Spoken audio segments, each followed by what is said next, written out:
Welcome to Inter-Party Conflict, the podcast where we answer your questions so you can have the best tabletop gaming experience possible. My name is Gabe. My name is Jeff. And this is the 250th episode and the last normal episode.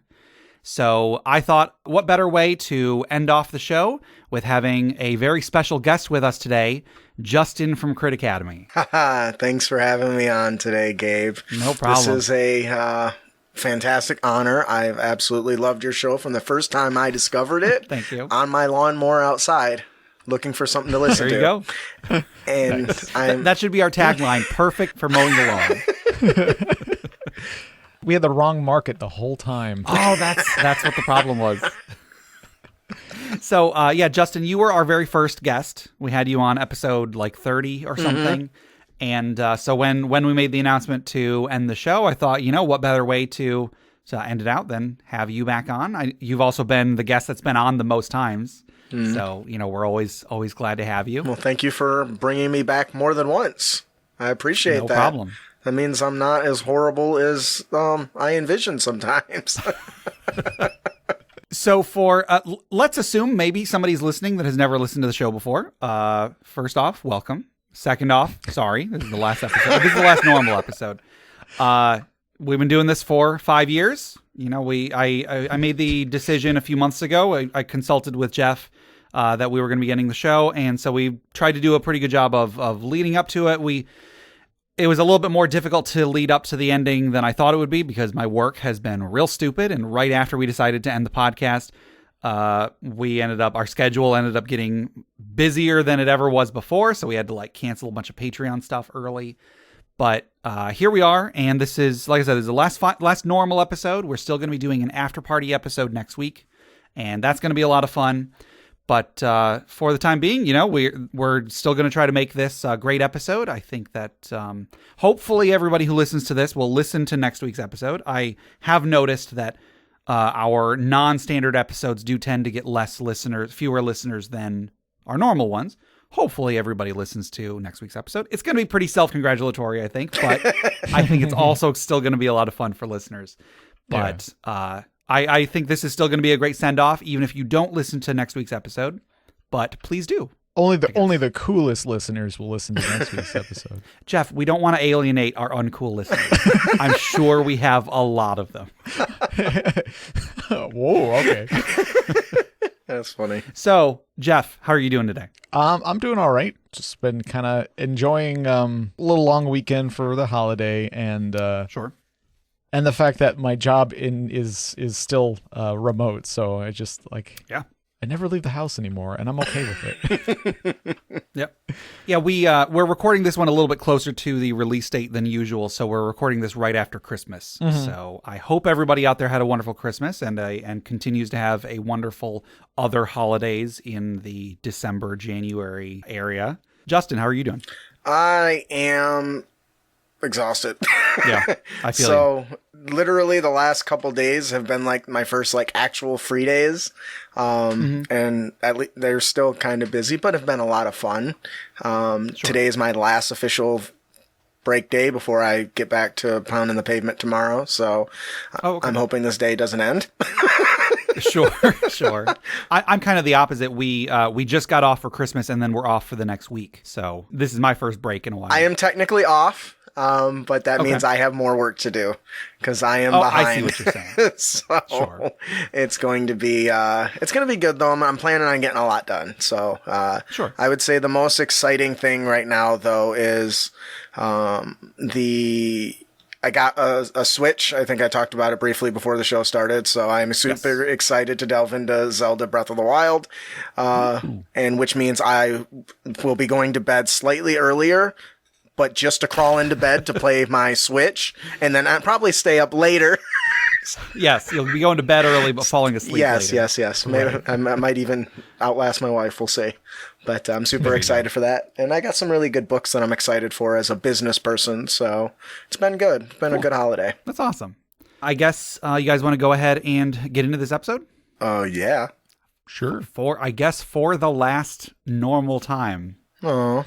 So I want the two of you to imagine that the two of you are hanging out at the tavern. You've been adventuring for a very long time. You're getting up in your years. Sorry if that hits a bit too close to home. I know it does for me. But you're reminiscing with your adventuring party, looking back at the many years that you've had, all of the adventures you've gone on, the dragons that you have slain, the crypts you have plundered, the wars you have started or averted, who knows. And you see a shady individual standing in the corner with a hood over his head, and he reaches out a gnarled finger, and he kind of beckons for the two of you. And you look around, and yes, sure enough, he's talking to, he's indicating to the two of you. So what do you do? Jeff. Yes. That shady individual is asking you to come visit him. You know? Oh. The last time that happened, you know what happened. Are we sure we want to go over there? Well, this time I'm bringing my drink with me. Oh, okay. I'll grab the coin purse. I'm sure that either offer will suffice. But we don't want to be rude, so. Right. So you walk over to this hooded individual, and you hear this scratchy voice say, "I hear you are adventurers of great renown. I have in my possession a map." And then he reaches into his cloak and he pulls out this old weathered map. It looks like it's been torn and like taped together. You know what I mean? They've got fantasy tape in this world, I guess. And he lays it down and he unfurls it in front of you. And he says, "I thought maybe you would be interested in one final adventure." Hey, Jeff. Well, yeah. Do you recognize this map? I don't know if I've seen it before. Give me a history check. All right. Well, that's a 14. Okay, so you look at this map and you recognize this map. This map leads to an unimaginably huge cache of treasure that was stolen many, many years ago by the archdragon Vrax. Ooh. And it's supposed to be full of gold and rubies and diamonds and all sorts of magic items and art and so on. And so you're looking at this map and you're thinking to yourself whether you want to go on this one last adventure. So I will ask you, do you want to one last time travel to the Dragon's Hoard? No, I think I'm going to pass. Oh, okay. All right. Well, to submit questions for us to discuss. Oh wait, no, you're right. If you're gonna pass, why not take this object and turn and offer it to other adventurers in exchange for 20% of what they find? Oh, okay, yeah, sure, business, right? Yeah, we're all about. We're getting too old to do this shit ourselves. Maybe we can be convinced. Yeah, no, we can go to the horde one more time. That's fine. Okay. So, I don't know where I will have cut in the Dragon's Hoard intro, but you go to the Dragon's Hoard. The Dragon's Hoard.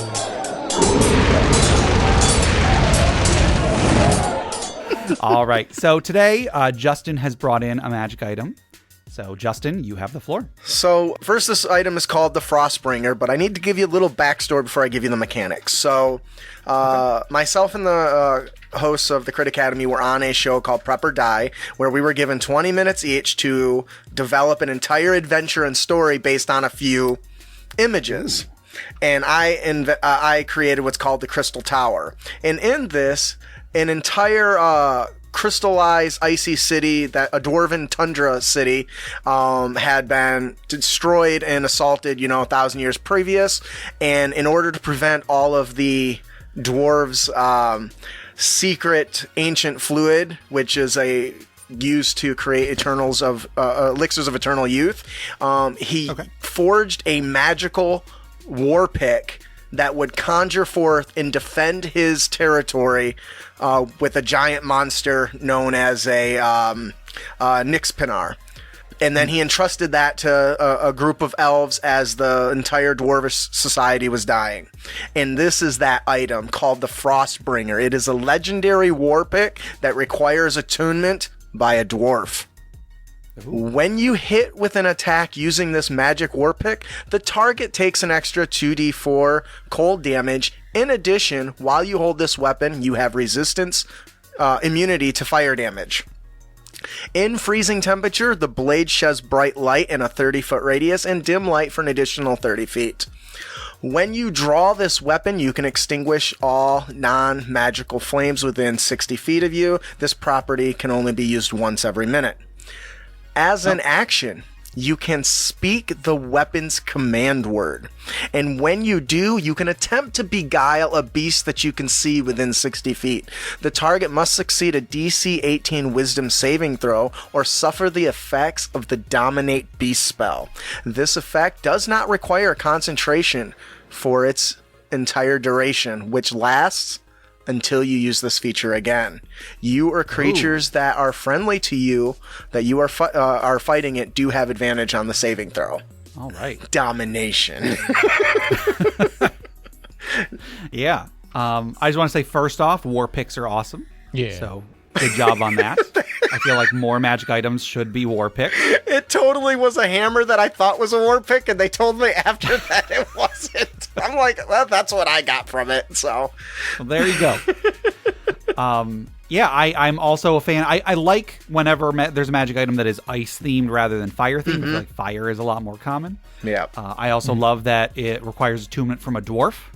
Ever since like the dwarven thrower, I think. Yep. Required attunement from a dwarf, and I always thought that was really cool. And by extension, the Hammer of Thunderbolts, which was an artifact in earlier editions. And so I like... So basically what I'm saying is that this item is kind of just like a cavalcade of things that I love in magic items. So, and that domination, oh my goodness, you have a sidekick now. Yes, that's what makes it legendary, because you cast a 4th level spell that basically doesn't expire. So until it's obviously removed or disenchanted or something. Yes. But that was part of the magic's bond that protected the dwarven city. Sure. So what do you think, Jeff? I think it's great. I love the gets rid of mundane fires thing, because like that's just one of those properties that just tells you it's a powerful magic item without it being like a mechanically powerful effect. Yep. Yeah, because like, which, I mean, you could use it to your advantage, obviously, but like in the adventure where you would have a legendary item, mundane fires aren't really, like, wizards don't care about mundane fires. Sure. Or, even high level monsters don't care about mundane fires. They can see in the dark anyway and stuff like that. But like drawing a sword and all the fires around you go out, that's that's gonna make people give you a second look. Yeah, that sort of like aesthetic thing is just so cool. I love it. Yeah, and the damage with ice and the immunity to fire, all those things kind of fit the theme of the title, which is the Frostbringer, which kind of was what I was going for. And the idea that it's a war pick and not a sword just makes more sense for like a dwarf, because they usually use like war picks or hammers. But we already had the dwarven thrower, so why not a war pick? And that's what the picture kind of looked like to me. So yeah, that's awesome. I guess I don't really have much else to say. I think it speaks for itself. Yeah. And you said that was part of another podcast. What was the name of that? Yeah, I was on the show was called Prep or Die, where they basically give 3 guests, 5 images, and you have to build an entire one-shot adventure based around those images. And they basically interview you. How did this image come into play? What did it inspire? And all that stuff. It was actually really, really fun. Yeah, that sounds really fun. Well, cool. I'll look them up and I'll try to find that episode and put it in the show notes. Oh, that'd be awesome. All right. Well, I think that'll do it for the Dragon's Horde today. Once again, that was the Frostbringer submitted by Justin here. So, Jeff, if anybody wanted to submit magic items to the Dragon's Horde, or questions for our main segment, or stories of a funeral pyre, what should I tell them? Well, you could tell them they can still email us at interpartyconflict@gmail.com, and they can still join us over at our Interparty Discord at bit.ly/interpartydiscord. Obviously, we won't be able to. We most likely will never be putting them into an actual episode, but we'll still read them. We would love to hear your ideas and such. And if you put it on our Discord, then you can discuss it with other listeners as well. Yeah, exactly. Yep. So yeah, please keep up with the community. We'll still be around. Yeah. I should mention, because I got a listener emailing me a few days ago asking me about this, I will still have the interpartyconflict@gmail.com email address. I'll probably have it and have notifications turned on forever. So I'll always, if anybody ever wants to email me at that email address, I'll respond. I might pass it on to Jeff if they want Jeff's input too. So don't ever feel like you can't contact us. We'll always be there. It's just a question of whether we'll be putting out more episodes in the future. Yeah, I get notifications from Domino's Pizza, which I haven't ordered in a while. So like, I feel like having a notification that I actually that we actually want to see. That's yeah. There you go. I would much rather get an email about the podcast than a notification from Domino's. Right. So, Justin, why don't you tell our listeners about Crit Academy and tell them where they can find it, and then any other podcast. I was supposed to say podcasts and projects. Any other projects that you are working on currently? Yes, I am Justin, one of the hosts of the Crit Academy Dungeons and Dragons talk show. It was a podcast. Yep. It's slowly moving to more of a active live stream. Our YouTube now is over almost 8,000, I think, subscribers. So that's awesome. We're certainly, it's so funny. Last year at this time, we had 400 subscribers. Yeah, I remember it was a milestone when you hit 1,000, and it's just going up and up and up. That was earlier this year. I will say that is entirely because of your hustle. You never stop working. No, I don't. You're always working. You're always promoting. You're always creating. Yeah. I just want to applaud you you have so much more drive than I do. And it shows. You're getting the results. I'm sure you'd like the results to be bigger. I'm sure we all do. I think everyone feels that way. Right. But if anybody ever wants a model of how much you should work to make your podcast succeed, look at Justin. Thanks. He's doing it. It certainly is. It's a lot beyond just the podcast, though. So you mentioned our other projects. We currently have well over 25 official supplements that you can pick up. We just launched and successfully funded our Extraordinary Expeditions, which is 10 one-shot adventures. And I'm super excited for it. That's what most of my week is going to be consisted of, is going through and getting all the red lines back from my editor and fixing all my stuff. Like, if anybody says you have to be an amazing writer to put out good content, no, you just needed a better editor. Because there you go. I write a lot and I love writing, but I'm not by any stretch of the imagination the best when it comes to proper grammar, but man, can I put out creative content. And once I got an expert to fix my grammatical errors, it really starts to come together. So we put our show talks all Dungeons and Dragons. We bring new revolving topics every single week, whether usually it covers some sort of supplement or concept, free resources, all that sort of stuff. We're actually planning on tinkering with exploring episodes that cover other RPGs, because well, first of all, I think that there might be an audience for Pathfinder 2 since nobody's creating content on it. So I want to see if that's something people are interested in, but that's kind of a long pitch thing. Most of my time goes into producing our own content, like Memorable Monsters. If you have to check out Memorable Monsters. I'll tell you what, I'm on a show called Initiative and Intrigue, and one of the best characters in the story is Tanis, the goblin, that is written by yours truly, Gabe. So thank you for that, because when she tossed that at us, and I was like, man, why does that sound familiar? That sounds familiar. What is going on? She's like, so what'd you think about that, Justin? I was like, what? It's like, that's from your book. See? And I'm like, oh my God, that's why, because I couldn't place it. I was like, I read it 1,000 times. But yes, so we do a lot of D&D content, third party bestsellers. Almost, I would say well over half of our content is classified as bestsellers. So consider picking some of it up, whether you want feats or weapon perks. Weapon perks is our big one. You like weapons? Cool. Yeah. So yeah. Yeah, come and check us out. I have YouTube shorts. I'm on TikTok. I got it all. Awesome.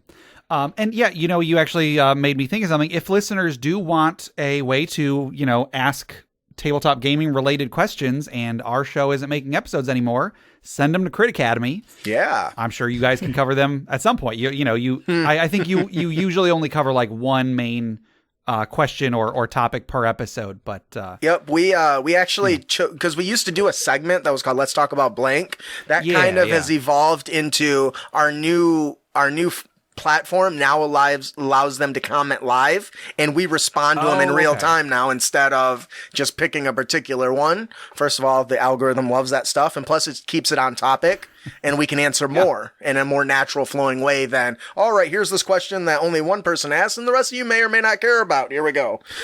Sure. That's a good point. Yeah. Occasionally we do get questions that it feels like it's really kind of directed at one person. Yeah.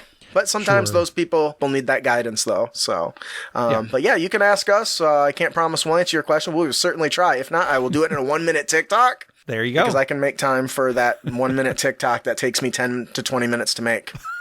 Of course. That's with all creative things. Though. Right.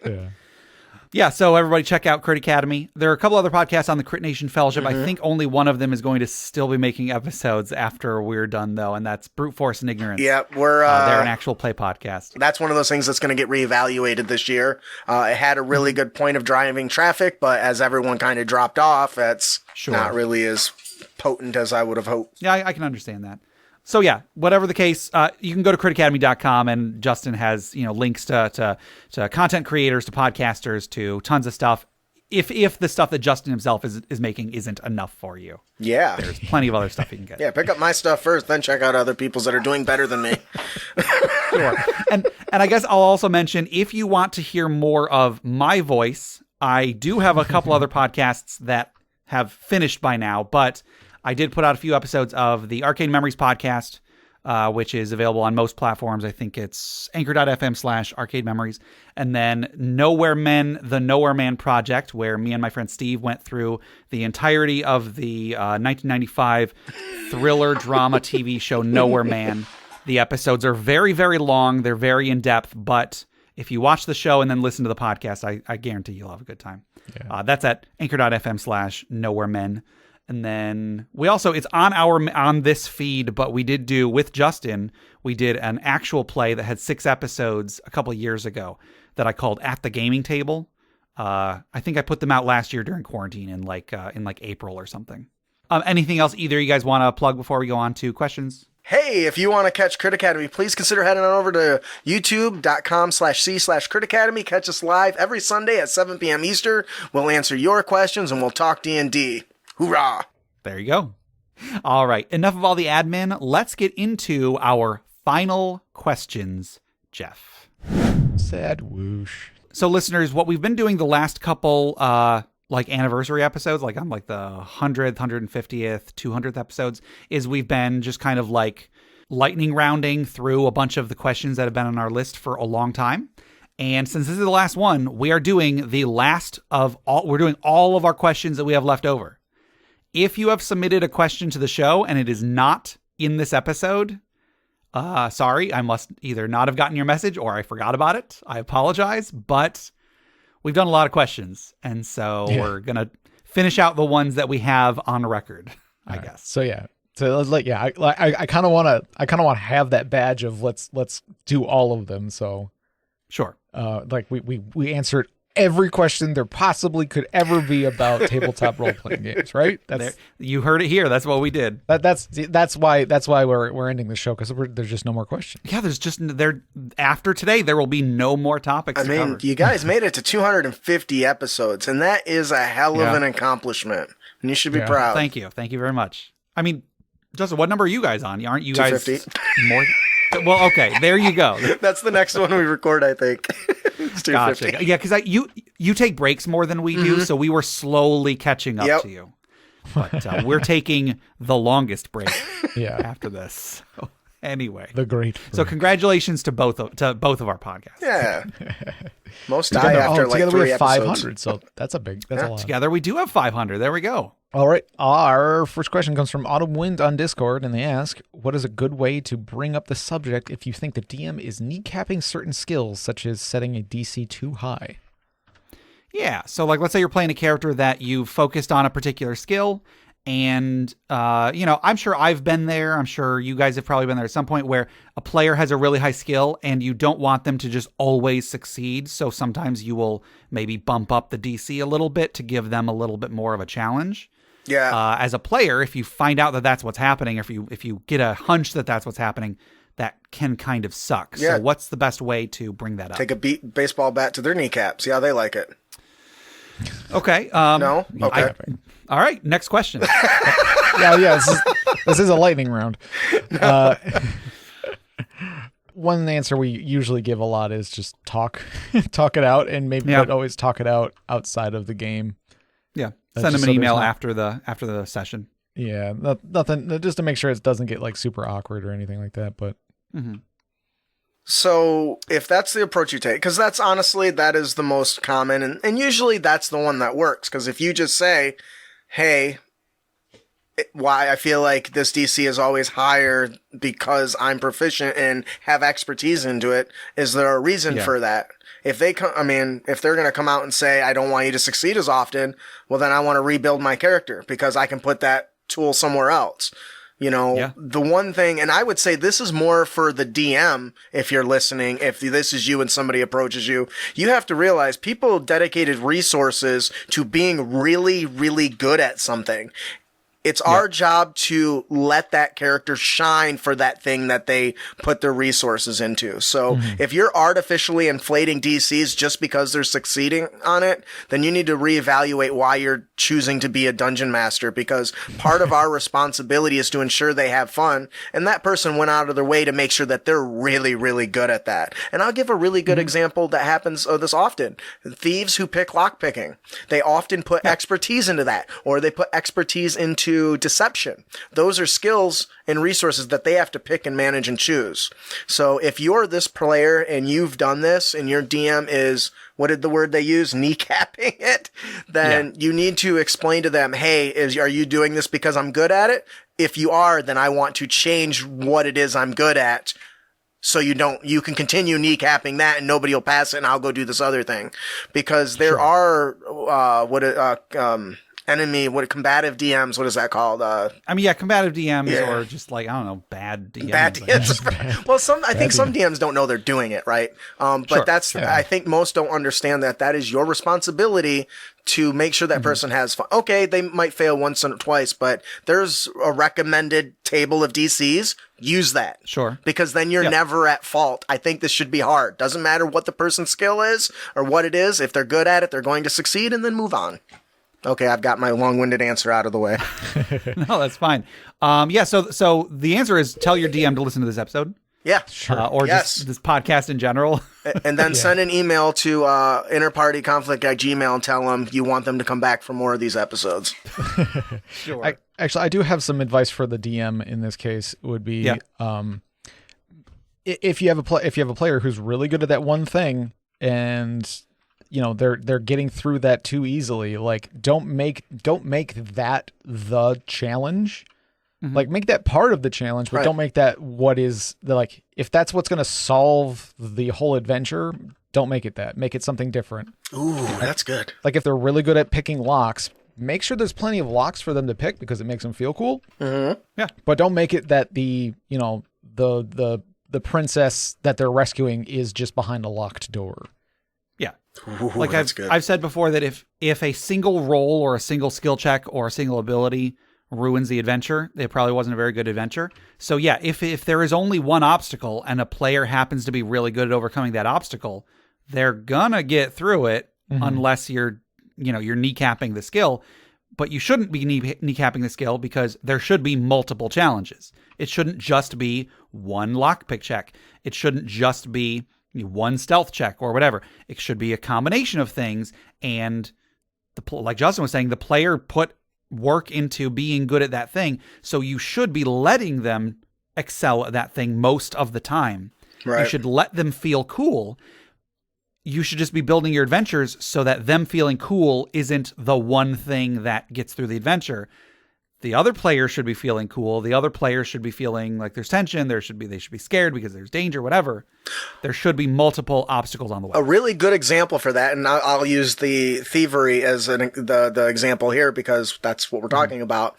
I've done the arcane lock spell on a door that's also locked. So the wizard had to get through it first before the rogue could pick the lock. So that's a good example of saying, hey, he's still important, but you also need this other skill from this other player character to achieve the goal, which is kind of running off of what you're saying. And that's a real simple way to do it, is just make it multi-leveled or multi-tiered challenges. And hey, there's no reason that door can't also be wedged shut. Ooh, that's a good one. Have the barbarian knock it down once the lock is picked. There you go. Yeah, and so like it gives everybody something to do, and then it also, because you're basically stacking rolls on rolls on rolls, that's more chances for them to fail if you want it to be a challenge. Right. Sure.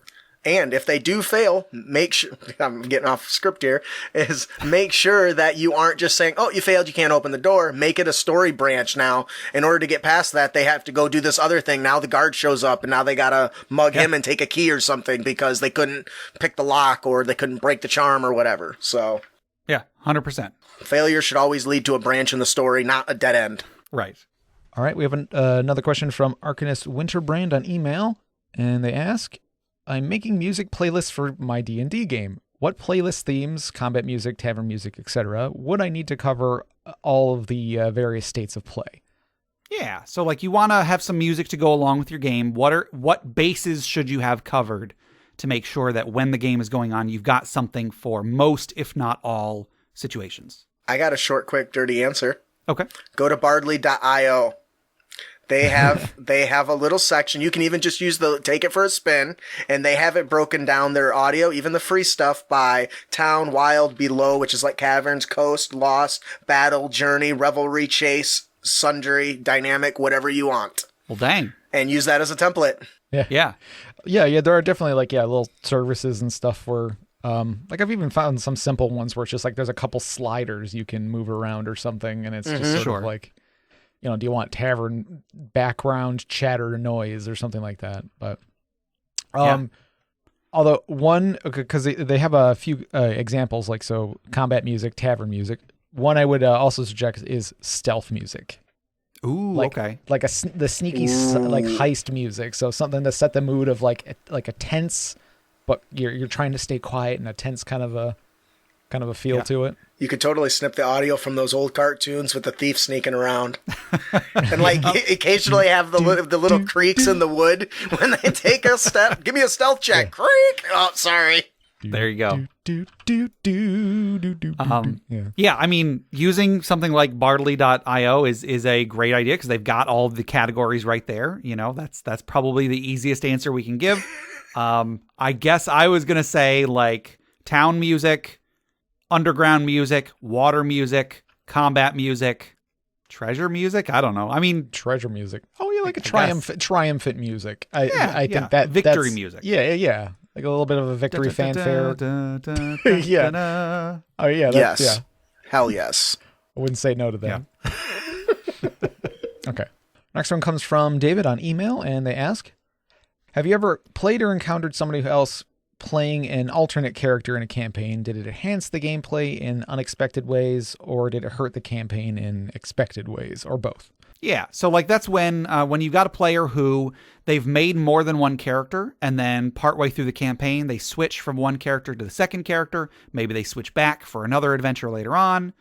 And I think Dave actually he was playing he was playing two characters in our Patreon game that we were running. He had one character that he played, and then a few sessions in, he decided that he wanted to have another character that he would switch to when we were doing certain adventures, because he had a different story idea for that character, and then also that character would have a different focus that was more tailored to like what seemed to be the main plot of the campaign. So, like in general, I'm fine with that sort of thing, with players having a different character that they play if they think they'll have more fun playing something else, especially when he was doing the work to have a story reason for it, and his characters were cool. I want to say I love this, and I want to normalize multiple characters. Normalize this. I want, like, because I always come up with new character ideas mid game, and I'm like, I kind of want to play this character, but I don't want to just switch it out. So like I want that to be kind of a normal option for all players. Sure. Yeah, I personally have never had a negative experience with this because to me, that's the changing of characters isn't important. The game, every time you turn a corner, you meet a new character. Yeah. Mm-hmm. All you need is okay, why isn't this person with you? He went and have a drink for the night. Wanted to take a load off. Okay, here's your new character. Yeah. The only time it's ever been really weird is in the middle of a dungeon. Okay. But I found that even then I can work it in because as long as they're willing to be part of another adventuring group, the last time I did it, their adventuring group was murdered or killed by monsters and they were on their way out and they ran into the party. Okay. And so there's ways to do that even in a situation like that makes it better. And I think, at least in my case, I only got better at it the more I had to do it. So I've never been opposed to it, and I don't think that it really harms the game. Sometimes you do have to have suspend your disbelief or whatever the term is. If it's just a poof, they're there, but it really doesn't change anything really at all. You can always give 2 lines of why they're there or how they got there. So yeah. Yeah. I don't think I've really encountered this personally, aside from Dave, who, like I said, was doing this in our Patreon game.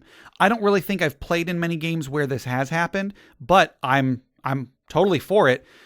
Justin, when you were saying that, like, you kind of have to suspend your disbelief a little bit, and that's true, but it's also true when a player shows up that wasn't there the previous session. Mm-hmm. You don't want to tell that player, oh, sorry, you can't play with us until halfway through the session.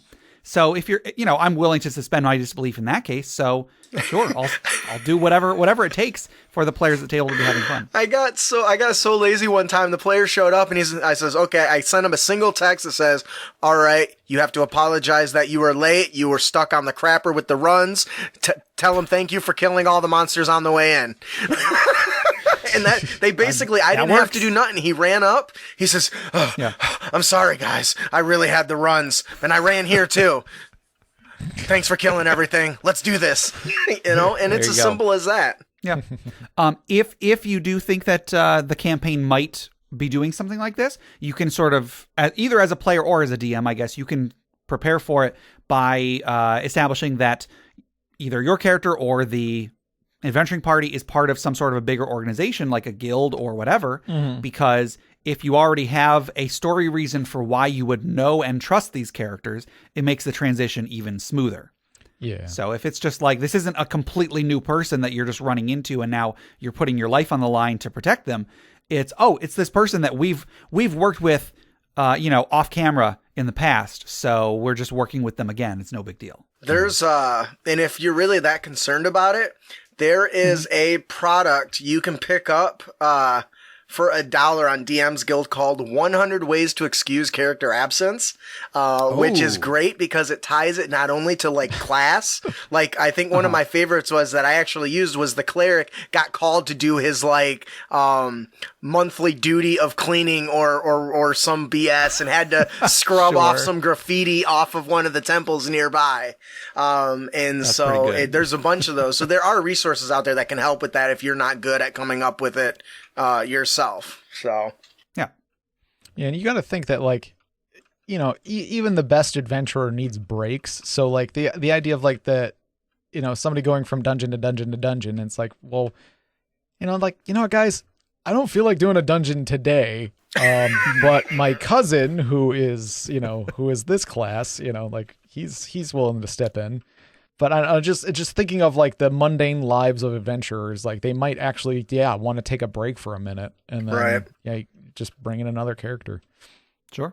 And like I'll plug my own idea again. I've talked about my idea of playing a character that is actually 2 characters, a married couple, and one of them goes on the adventure, the other one stays home and runs the shop or runs the bar or whatever. I totally just turned that into a TikTok within the last month. Thank you for that. There you go. People loved it. No problem. That's one of the character concepts I'm the most proud of. Mm-hmm. You nailed it. All right, next question comes from Matt E. on email, and they ask, what are your top tips for a new DM? Yeah. So, like, we've given tips for a DM before, which is why we've had this on the list for a while. Like, when do I want to cover this topic again and just rehash the same stuff I've already said? But now we have a guest on. Justin, what are your top tips for a new DM? All right, so if I had to tell you what my top tips are, I have 3 of them, and I know I've written a blog about this, but the first one is don't waste your time looking at the rules when you're first playing the game. Even when you're even later in the campaign, if you're unsure of a rule, if it's advantageous for the players, let them do it and grant them advantage. If it's not in their favor, impose disadvantage, let them make the ruling, and move on. Mm-hmm. Because one thing I've learned, one of the biggest turnoffs, especially for newer, inexperienced players, is so much time at the table wasted on looking through the rule book. So instead, what I would suggest is if you want to make sure you get the ruling right, make a decision in the moment and task another player with looking up the actual ruling. And if it's different than what you decided, then just say, okay, moving forward, we'll do that. But when you can easily spend 5 to 15 minutes of precious playtime that as adults, many of us don't get as much as we would like. So you certainly don't want to be wasting it chasing down rules.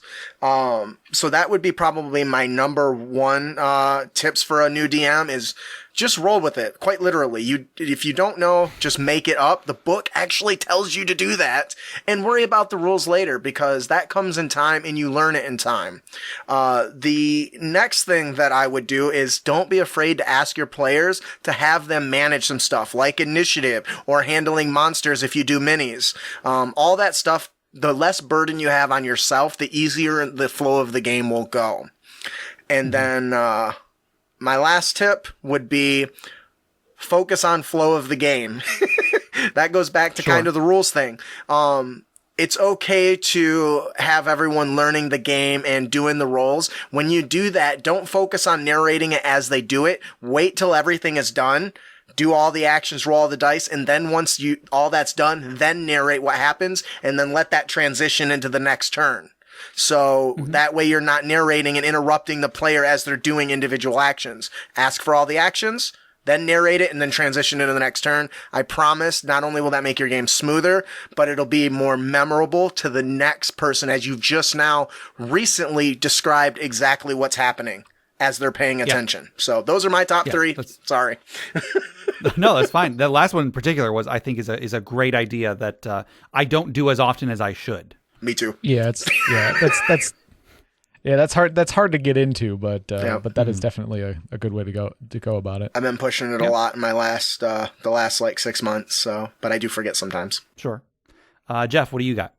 Well, I guess what's more just like general like advice. I don't know. We all suck. We're all bad at this. Yeah.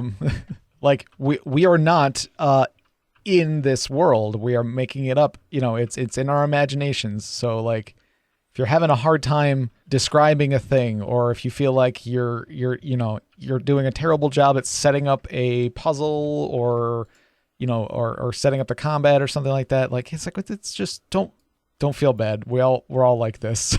Like it's a tough thing to do. Like it's why I don't do it that often because it is difficult. It is.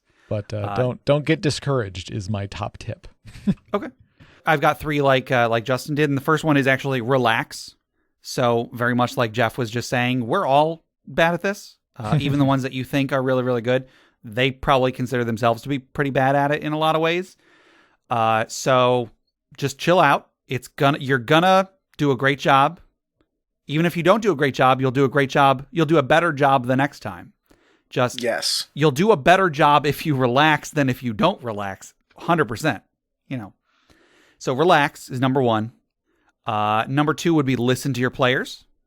Pay attention to them. They will give you ideas for so much of the stuff that you weren't sure how to do. They'll be throwing ideas out, like if there's a murder mystery, they will throw out ideas for who the killer is that are way better than the ideas you came up with. It's up to you whether you want to go with those ideas or stick with what you originally had. But just listen to your players, pay attention to what they're enjoying, pay attention to what they're not enjoying, and just listen. And then the third one that I have is before you do anything, ask yourself, is this going to be fun? Yeah. Because similar to listening to your players, like if a player wants to do something, if they say, hey, can I do a backflip over this monster and then get sneak attack or whatever. Ask yourself before, you might immediately want to say no. You also might immediately want to say yes. Ask yourself, is it going to be fun if they do that?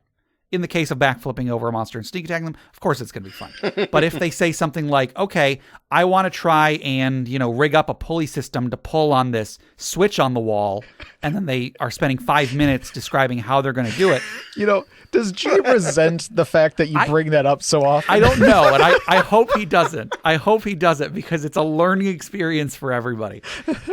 Because the point here is that I should have asked myself, is it fun to just let him keep going on and on about this thing that is clearly a misunderstanding?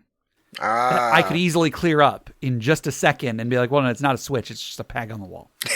So ask yourself, is this going to be fun? If it is going to be fun, do it. If it's not going to be fun, don't do it. If you had an encounter planned out and the players found a way to get around that encounter, you might want to shut that down because you wanted to have that encounter. But if their solution is going to be really fun, and that encounter might be kind of boring, do the fun thing. Let the players do the thing. Let it be fun. Everybody's going to have a better time if they're just having fun rather than if you're sticking to whatever you had planned. Right. I did find the article I was thinking of, and the reason I couldn't find it is because I was experimenting with titles and trying to drive traffic. And I pasted it in the Hangouts, but it's called 10 Mistakes You're Making as a Dungeon Master Right Now. Gotcha. And so it's not exactly, it's obviously worded to cause, controversy to force people to click on it, which it worked. Yeah. But, it's, clickbait's such a... there's a reason it works.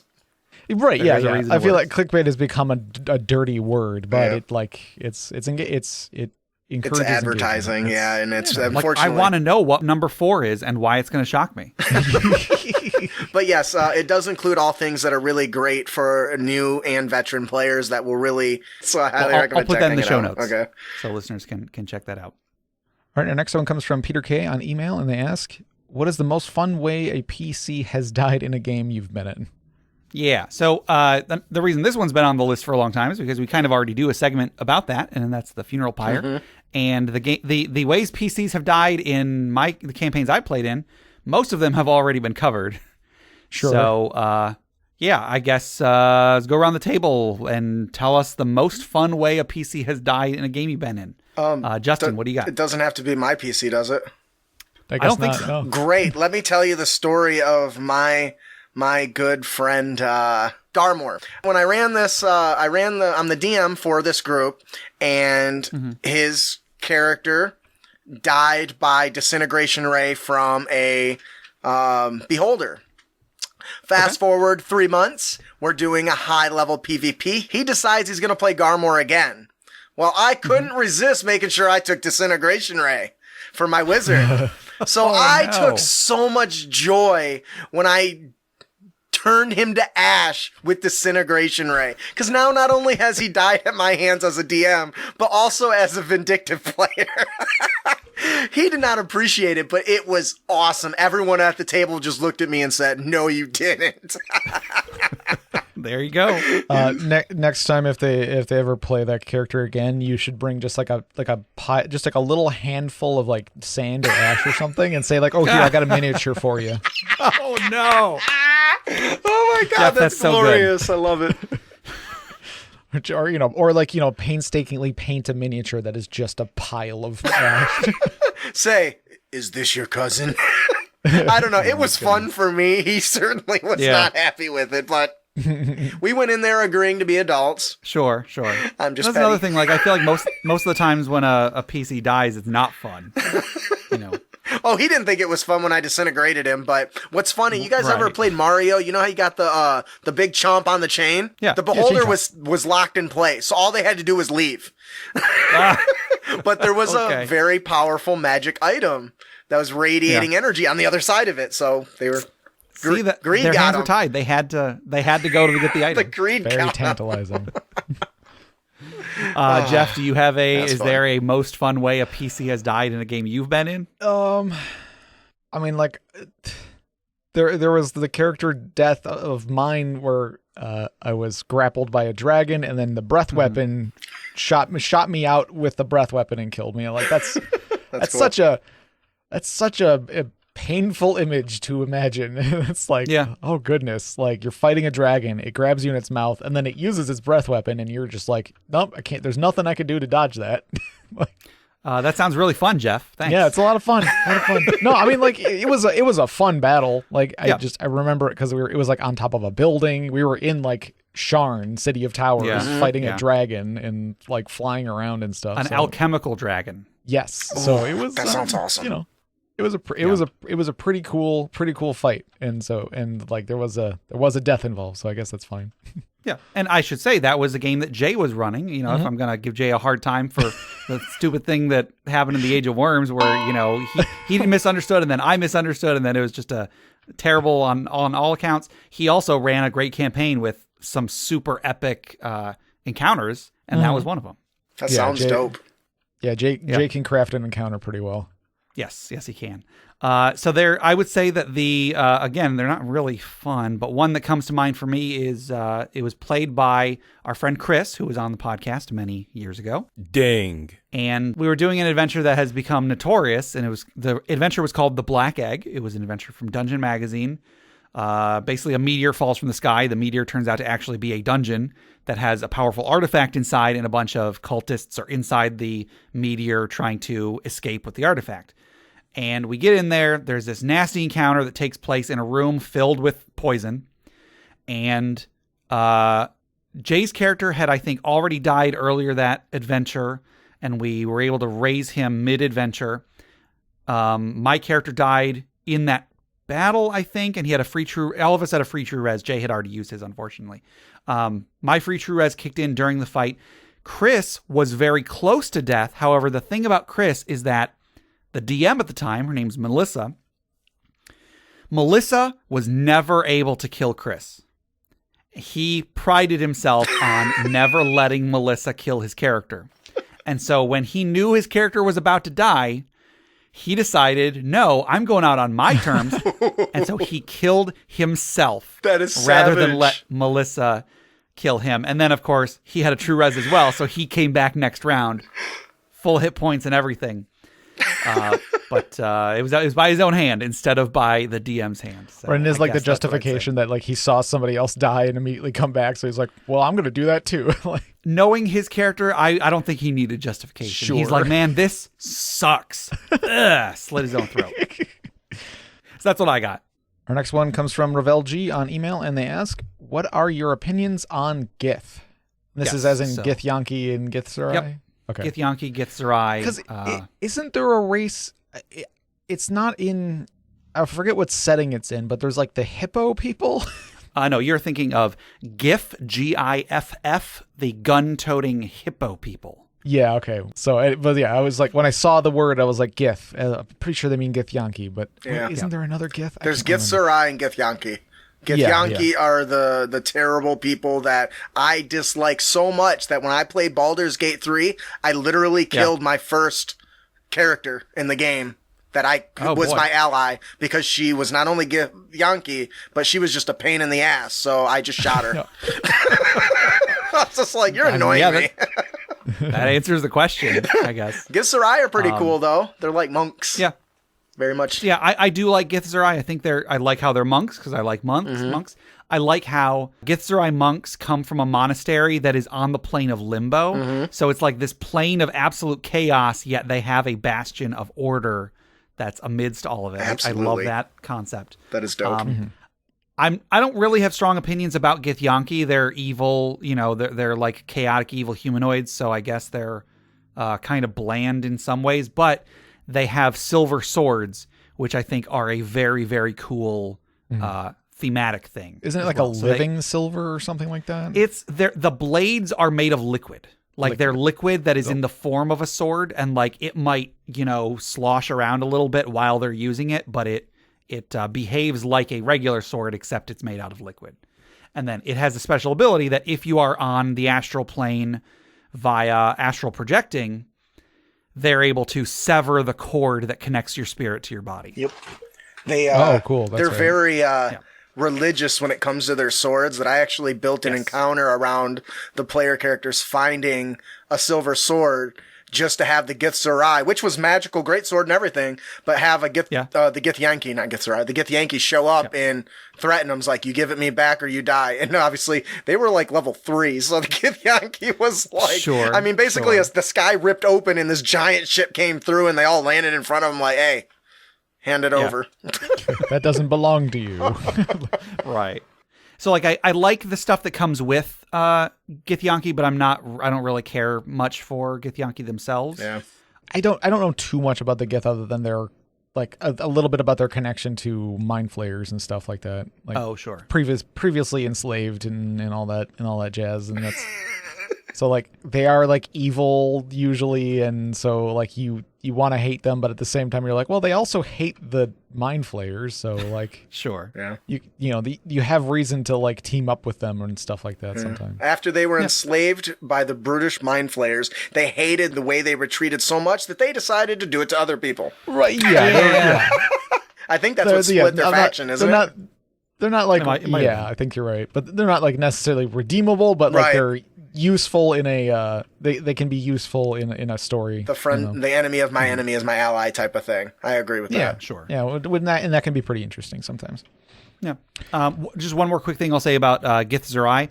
If anybody's played the video game Planescape Torment, oh my god, one of the recruitable characters in that is a Gith Zerai monk, and he's pretty cool. It's a good game. Our next one comes from Ravel G on email, and they ask, what do you do when one player seems to be directly antagonizing another player in-game? Yeah, so we just did an episode about problem players, and we were going to cover this if we had time, but we very much did not have time. That was a long episode. And so let's say you're at the gaming table, and one of the other players is, like, directly being a jerk to one of the other people at the table, and for whatever reason, let's say you're a player and you notice that the DM isn't doing anything about it. Or if you are the DM, what do you do about it? How do you resolve that in the easiest and the smoothest way possible? I don't know about anybody else, but I will address it once, and they will be uninvited from my table because there's a reason that our show ends with the player tip, don't be a dick. Because while I may act like an all the time and treat people, in game from a character perspective as an a-hole, I do not I do not accept any of that sort of behavior towards other people. My table is for friends and a good, fun atmosphere. And if you're an antagonizing prick, I will kick you out no matter how close you are to me. Sure. Your table isn't for me. So, but you always at least talk to them first to see if you can because they may not realize they're doing it. But once it becomes clear that you've aired your grievances and then they don't change, then sorry, got to go. Yeah, like Justin was saying, I would probably address it like once at the table and just be like, are you intentionally being a jerk to this other, is this in character or is this out of character or whatever? Right, yeah. But then after the first time, if there is a second time, I think, I don't know if I would immediately kick them out, but I think what I said in the problem player episode we just did, on the second time, I would talk to them privately and address it much more in depth, away from the table.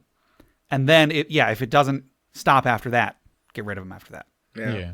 I learned long ago. Part of the reason why I can finish an entire campaign yearly with the same characters because I'm stern on that. For me, everyone is to have fun, and the moment you're ruining it for anybody, sorry, I'm not here to be your daddy. Sure. And I'm not going to deal with it. But some people have more patience than I do, I suppose. I guess, and maybe that's not something that you should have patience for. Yeah. Maybe it is best to just get rid of them as soon as you're sure that it was not a mistake. Yeah, and that's why I said the first conversation is always the most important because some people don't realize they're doing something, and that is a genuine, I didn't realize I was doing that, and that's okay. Or maybe they were, but they realized that, maybe I didn't realize it was that bad, or maybe I shouldn't be doing it. So I always give the chance, but I'm really stingy on that. Fair enough. Jeff, did you have anything else? No, I think I could fall back on our the 3 strikes thing we were talking about in the problem player episode.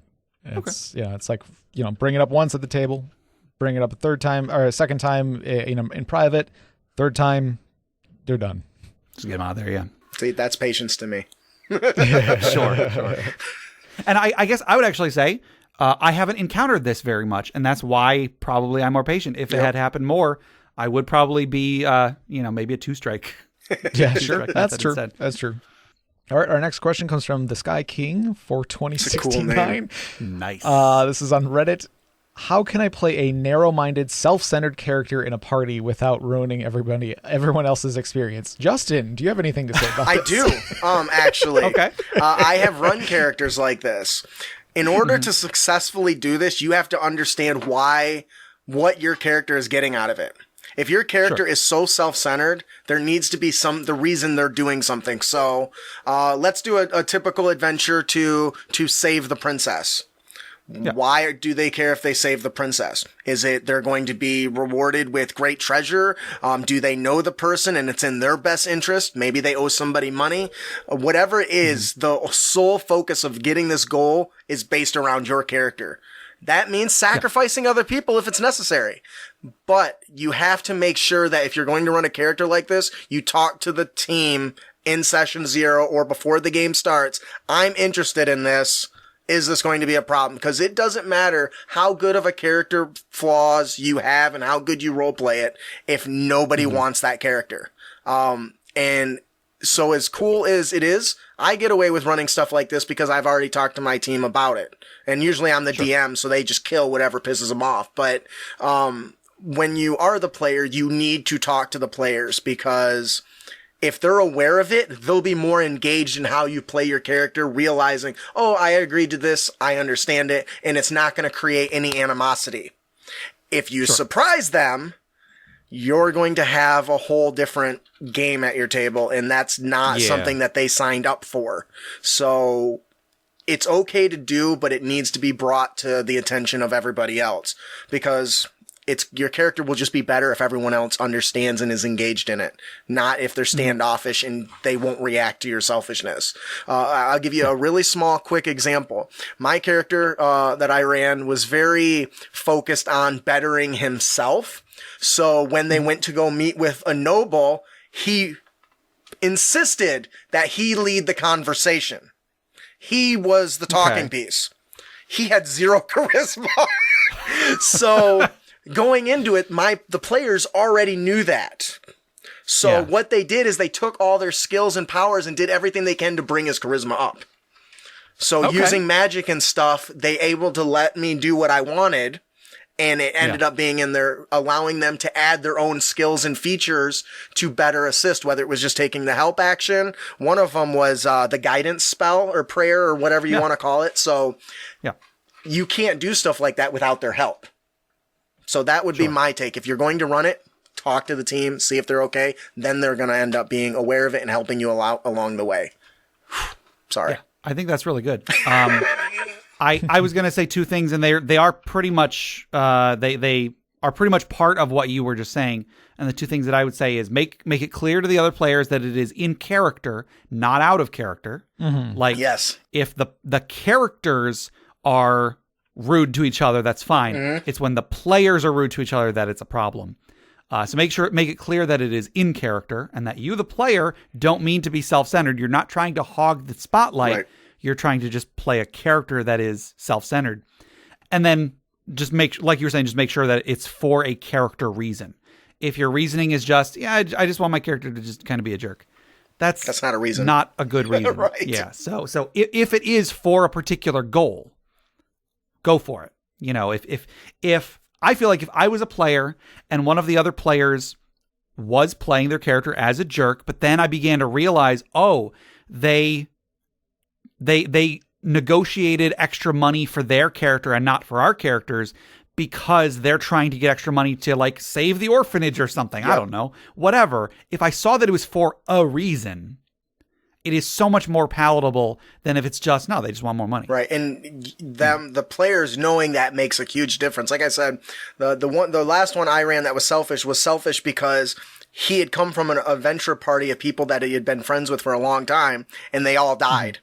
And so he keeps himself focused on himself so he doesn't build those attachments. So then there was another player whose sole goal was to try to rethread those attachments and bring him out of his shell, which she did succeed. There you go. So It is just important to distinguish between being a jerk outside of the game and in-game. Just make sure everyone's on board, or at least is aware that, like, this is my character, this isn't me. I'm not trying to ruin anybody's game. Sure. So, like, if I'm taking this too far, tell me. Otherwise, this is my character. I want to play it this way because it might be fun. Yeah. If you design a character that doesn't want to be with the party, you've designed a bad character that doesn't want to go on adventures. Design a different character that does. Yeah, because we also talked about, like, my character would do that. Like, it's sort of saying the opposite of that, but there's a difference. Yeah. That happened once at my table, and I said, okay, Thorin doesn't come with the party. I need you to roll me a new character and somebody that wants to fill the spot. And he was pissed that I made him. I'm like, that character doesn't want to go. Why would I make it my work to bring your character along? Yeah, exactly. That's fair. Design good characters. Our next one comes from Voidish Dimension 35, and this was on Reddit, and they ask, what is the best way to learn how to optimize a character in D&D? I have an answer. Make a lot of them. There you go. Just make a lot of characters. You'll get it. Like, you'll find, like, and it's like when you come up with an idea, run with it as far as it'll take you, and then just beat that horse till it's dead, and then keep beating it, and then move on to the next horse. I guess. See, I'm more of a fan. Beat it until it's dead, and then resurrect it and beat it till it's dead again. Sure. It depends on what class you took. Yeah. Right.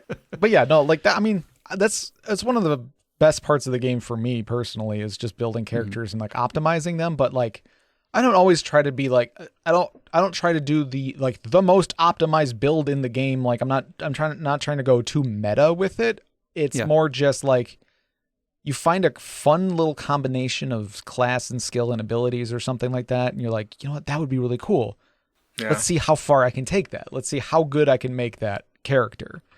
And then you start, I don't know. For me, it like at that point, for me, it becomes easier to like make an actual, like, not just a stat block, but a character around it, because like you start coming up with reasons why they're good at this and bad at that, and justifying your min-maxing in creative ways. Sure. But yeah, like, build lots of characters. Keep a list of character concept ideas, which I don't do, but that's I do sometimes. I feel like that would be helpful if I did that. So, making characters is fun, and it's like fun puzzle solving. Like optimizing a character build is fun. Yeah. I feel like if I just made characters, I probably wouldn't get very good at optimizing them, because I don't know what it is. I rarely come up with like weird out of the box exploits and such. But if I were to go to, I don't know, some like character optimization forum or whatever and see how other people are doing it, I can take those and then I can adapt them and make them better for what I was going for. So like I'm less good at optimizing something in a crazy way on my own, but I can take something somebody else has made and then like integrate it into what I was already doing and make it a little bit better. I tend to try to steer away from, like, at least early on in like developing the character, I'll stay away from that, just because like again it'll fall into like, oh, the meta. Like, okay, obviously, like, if somebody's done the math and can tell you right off the bat this is the way to go, like, it's kind of boring. But like, if I'm like, I really want to do it this way, and then I work on it a bit, and then I go and check in on like the forums, and somebody did the math, I'm like, okay, yeah, I can see that that's better, but I'm already invested in this concept, so I'm going to stick with it, and I'm going to make this as best as it possibly can be, instead of just like the character I'm playing in Pathfinder. Yeah. And like I've switched up, I've changed it up a few times, but like I've switched him to doing crossbows. Yeah. And like I've gone on like the subreddit, and people are like, oh no, like bows are better than crossbows. Like you want to do bows, you're going to get more attacks per round and blah blah blah blah blah. And I'm like, but I don't know. To me, it's much more fun to have like one really cool attack per round than a bunch of little attacks. Like I don't know. Like I liked the aesthetic of the crossbow for this character better than the bow. Sure. So like just as far as like raw damage per round, it won't be as good, but like I just thought it just sounds cooler to me. I say pick a theme and then rebuild that theme as much as you can. And each time you do it, you'll find something better that fits with it. There should be clarification that optimization does not mean highest damage necessarily or min-maxed. That's why I think, in my opinion, picking a theme is the start of optimizing your character. If I want to make the best illusionist, first of all, there's going to be certain classes that seem like they're better at it to begin with. Like, let's start with the illusionist wizard. That just seems to make the most sense, but you'd be wrong. The best illusionist can come out of the bard and its lore mastery, picking up some of the features and powers that the wizard itself has access to, and then reflavoring your bardic inspiration as illusions. That just becomes much more fun to me. And so by picking a theme and then consider things from that theme as a flavor, you gain access to a whole new set of tools that you probably wouldn't have used because they didn't have the same label. So, and that's just Justin's opinion. I could run numbers on that, but, I find that just rebuilding it over in different ways finds the best way to get the character design the way I want and optimized for the playstyle I want, not necessarily the numbers that I'm going for, which I agree with. If you're going for numbers, then definitely Jeff's way is probably the way you want to go. Cause especially with D&D Beyond out there now, you can build things in seconds. So that's a good point. Yeah. Oh, which by the way, if you run, dndcombat.com, you can build those characters, then run them through simulations to figure out just how effective they are. 30 simulations in a minute. We are living in the future, everybody. I have not checked that out before, but I do use there's like a really nice dice calculator that I use sometimes that you can basically plug in like, I can do like over 5 rounds, I'm doing, this much damage and like I'm rolling with this modifier and against an average AC of this monster, level or whatever. You could do some advanced stuff these days to like really if you really want to go numbers and get the best damage possible, you can like check your averages and stuff. But what was the one that you just suggested? Because I want to dndcombat.com. It's under development and it's only got 39% of the compendium, but you can create all your own stuff and import stuff from D&D Beyond. You're welcome. There you go. Yeah, I'll put that in the show notes. Check that out. That TikTok that I posted with that blew up at like 50,000 views when I posted that. So that guy reached out for some promo and stuff, and I was just like, oh my God, this guy's got something amazing on his hands. That's awesome. Just one thing to agree with what Justin was saying. I think you were the person who told me that bards actually make better healers than clerics. Yes. In 5th edition. Yes. Because it's a matter of you have to look, if you can look at it as preventing damage and also healing damage rather than just being really good at healing damage. If you are just saying, I want to make a character that is really good at healing and or preventing damage, then you are going to look at other options than just cleric. Yep. And that's a great idea because they are really effective at it. So yeah, I've been in a couple arguments with people. I was like, there's no argument you're going to win where you can out heal a single missed crit. Like how many spell slots do you got to spell? Like fighting even a veteran that can make 3 attacks, imposing and missing one of those is going to be better than any healing potion. Now, it's not exactly the same, but the approach and the concept is the same, right? Right. And that's why I like the term support class or support character versus just straight healer, Sure. Yes. So I guess the lesson here is play a bard. That's how you optimize your character in D&D. 5th edition bard. Though, love it. Pretty much, yeah. I did build a sorcerer, divine sorcerer, who took the vicious, used a feat to get the vicious mockery power. And so then I made a very effective healer that can now vicious mockery 2 targets. Making him oh boy! Yeah, there's the optimization for you. You have a halfling with two levels of wizard to get divination. Oh God, yes. You take the lucky feat. You do the divine spellcaster or the sorcerer, and then bard. And then you just have like all the bonus dice possible. It's you're the best support because you're just controlling all of the dice. And then you give them an Arnold Schwarzenegger accent and say, "Come with me if you want to live." Yeah, Terminator. I was also looking at there's the newer barbarian, the wild magic barbarian. That's fun. Okay.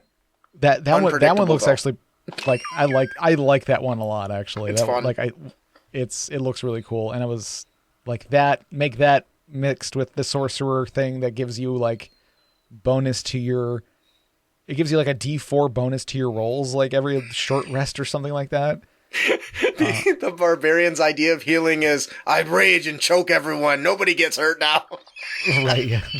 I don't know. There's some fun stuff. I love there. it. And, yeah. All right. And our next question comes from Dustin on Twitter, and they ask, "What minor rule in your games do you keep forgetting?" Yeah. I've got two. Justin kind of briefly touched on one of them a moment ago, and that's that if you cast a spell that is a bonus action, you can't cast another spell in that round except for cantrips with a casting time of 1 action. I feel like there had to have been a better way to word that and to make it more intuitive, but as it is, whatever the case, I always forget it because I don't like it. And it is, even when you do remember it, it's hard to articulate it in a way that makes sense, I guess. So that's one. And so basically it's just so you can't cast 2 fireballs in a round if you quicken one of them. You can only quicken a fireball and then cast a cantrip, I guess, or whatever. Right. Yeah. It's one of those things that like, it's like, oh shoot, we should balance this. Dang it. What do we do? Yeah. that's the thing, actually. So I'm sure it is a balance issue, but it does feel like they added the rule way too late in development, and as a result, they had to word it in such a way that it's like, well, we have to tiptoe around all of the rules that are already there to make this make sense, instead of, I don't know, just like wording quicken spell differently or something. I don't know. But anyway, I don't like that rule. I get that it's probably I get it that it's most likely there for balance purposes, but I don't like it. The other rule that I always keep forgetting is grappling. We did an episode about grappling a long time ago, and even now, whenever grappling comes up, I'm like, shoot, which edition are we playing? How does it work in this edition compared to other editions? Which skill do I roll? And then, do they have to roll? Do they have to roll on their turn? I hate it. I hate grappling. 0 movement game. I mean, I know that much. It's the rolls that I don't. Oh, who rolls what and when? Anyway. I love grapple, and I know you know. Everybody go and listen to episode 3 of At the Gaming Table. I'll put the link in the show notes. Justin made me very angry with that. I remember when we were doing the recording. Is that the recording session, the game we did with the vampire? Yeah, I'm pretty sure it was episode. It was episode. You're 3. like, damn it! So much fun. What about you, Jeff? I mean, yeah, grappling's pretty good because it is like the contesting checks is always like, shoot, wait, what? My head's been more in Pathfinder 2 lately, and like there are so many minor rules that they're easy to forget most of them. Like there is like stealth. Stealth is really cool. It's just there are a lot of steps to it in Pathfinder 2nd edition, because like you are undetected, or you're hidden, or you're concealed, or you're, like there's different stages of condition of being in stealth. So like remembering which one is which, like hidden means you can't be seen, but they know you're there, and like, undetected is they have no idea you're coming. So like, knowing, and then like knowing when you're supposed to be rolling versus when the DM is supposed to be rolling against your passive and that kind of a thing. Yeah. I mean, like once you're in the headspace of it, it's not too hard to remember, but it is a thing. Like if you're not doing it every single session, or your sessions are a month apart like ours are, yeah, you forget things. Justin, do you have any minor rules you keep forgetting? All of them. All of them. Honestly, I make it up half the time. I found that when I make a mistake, and I touched on it earlier, I just let the player do what they want, and whatever. As long as I'm consistent. Sure. It'll be more fun to just gloss over it and worry about it later than to stop the game and look up the rules. On the other hand, if I rule against them without the wrong ruling, I will hear all about it. So I just don't do that. Sure. Simple as me. I mean, I know a lot of the rules, but I'm also running. I run the game so much that sometimes I've got so much going on that it just slips my mind. But there's not a particular rule that I usually forget. If it would be one, it would be the suffocating rules. Because I try to drown my players a lot. Player characters. You tried to drown me once. Yeah. I remember that. I'm very big on that, and you would think I'd be a master of the suffocating rules, considering I built an underwater adventure and published it. That's true, you did. And I still forget because it's so. And this is just Justin's opinion. I think it's dumb. You literally can drag somebody under, and they can hold their breath for well beyond an entire combat. In the middle of a fight, you one pack to the gut, you're going to lose all your air. So I sometimes make stuff up that makes that more deadly because I forget the rule.